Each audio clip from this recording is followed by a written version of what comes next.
Hey guys, welcome back to the Revive Stronger channel. I am your host as always, Steve Hall, and we are going to go into the takeaway points from the episode with Leanna Carr. So let's get into those takeaway points.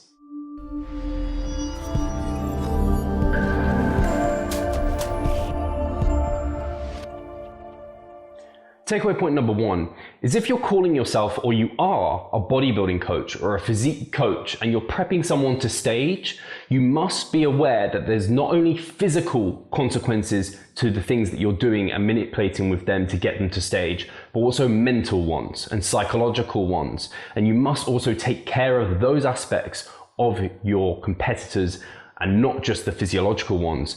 And often they're tightly bound. So if you're trying to just do one or just do the other, you're probably failing anyway. So remember, psychological, physiological, mental health, and physical health are super important when prepping someone for stage. Takeaway point number two is that it's super duper important to have good habits in your off season and have a good food relationship before going into a contest prep. If you're constantly thinking about food, you've got high food focus, or maybe even you've got a small calorie intake actually, and you're maintaining on few calories, and you should probably be maintaining on more calories because you've been perpetually dieting, so you've never really given yourself a chance to fully recover from previous diets or previous preps, then you're not in a position to go into another contest prep. That's not the solution for you, and actually it's probably the worst thing you could do. So in your off season, make sure you're building up good habits, you're building up your metabolism, you're building up a good calorie intake, and you're putting yourself in a really, really positive position before you think about going into a contest prep. You should be in a very good position. You shouldn't be worried, you shouldn't be scared to start a contest prep. You should be almost anxious because you really want to get into it. Takeaway point number three is if you're constantly analyzing your physique, you're constantly worried about your body fat percentage, and you keep focusing on that element during your off season, it can really hold you back in your long-term progress as a physique competitor, because quite often the physique that doesn't necessarily look the best for you is quite often the physique that performs the best. And when we're thinking about our training, that's the most important factor for muscle growth. If we are not performing our best in the gym, we cannot put our best foot forward for gaining muscle. It is literally the match that lights the flame to muscle growth. Without that, we are not going to see muscle growth. So in the off season, try and take a step back from focusing so much on the physicality of how you're looking and focus more on performance. Takeaway point number four, very much related to takeaway point number three, is that during your off season, have other goals.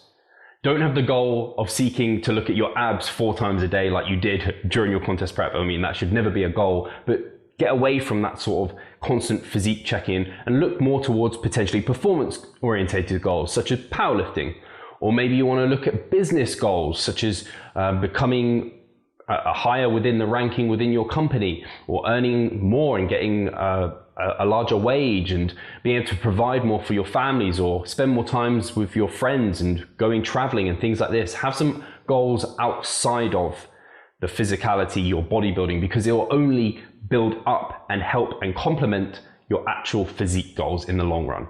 Takeaway point number five is that taking breaks now and then can actually build towards better performance in terms of what you're doing day to day, better enjoyment in terms of what you're doing day to day than not taking breaks. For example, a lot of us are like, oh, I've only got so many hours during the day, so I need to be kind of really condensing what I'm doing and not taking any breaks and really, really working through it. And quite often people say, we'll work through lunch, for example. Whereas if you actually have that lunch break, maybe just half an hour, you go for a walk, you chill out, you refresh your mind, you allow things to kind of settle, you come back to work refreshed, very much like taking a rest day during your training week. That allows you to train harder the next time you come back. So taking these times to almost meditate, to really chill out, be mindful, can help you become more productive later on. So guys, I hope you've enjoyed this takeaway episode. I hope you enjoyed the episode with Leanna Carr. It was a great episode. So thank you for watching that. So guys, our favorite quote from today's podcast was that some of the most physically healthy looking are the least healthy mentally. They're the most messed up mentally quite often. So when you see the people on stage and they're looking amazing, remember that mentally they may be in a really bad spot, or maybe even on Instagram. So it's Important to bear that in mind. So guys, hope you've enjoyed this. Hope you've enjoyed the podcast. Cheers as always. Like, comment, subscribe, share this around with your friends. We love you. Revive, stronger, and we'll catch you soon.